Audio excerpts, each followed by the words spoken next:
گجرانوالہ کی انسداد دہشت گردی عدالت نے 9 مئی کے کیسز میں 51 مجرموں کو 5 سال قید کی سزا سنا دی۔ ATC عدالت کی جج نتاشا نسیم سپرا نے جیل کورٹ روم میں مقدمے کا مختصر فیصلہ سنایا۔ عدالت نے 51 مجرموں کو 8 مختلف دفعات کے تحت 5 سال قید اور 20,000 روپے جرمانہ کی سزا سنائی۔ سزا پانے والے تمام 51 ملزمان میں کوئی بھی PTI کا نمایاں عہدیدار نہیں۔ ان مجرمان کو جائے وقوع اور وقوع کے بعد ویڈیوز اور جیو فینسنگ کی مدد سے گرفتار کیا گیا تھا۔ دوران ٹرائل 119 گواہان نے بیانات قلم بند کروائے، جبکہ مقدمے میں بانی PTI عمران خان، شاہ محمود قریشی اور پرویز الہی بھی نامزد ہیں۔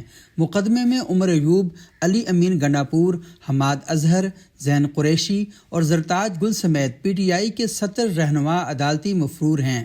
پولیس کے مطابق دوران تفتیش بانی PTI سے بھی تفتیشی ٹیم نے اڈیالہ جیل میں ملاقات کی تھی، لیکن بانی PTI نے تفتیش میں تعاون کرنے سے انکار کیا تھا۔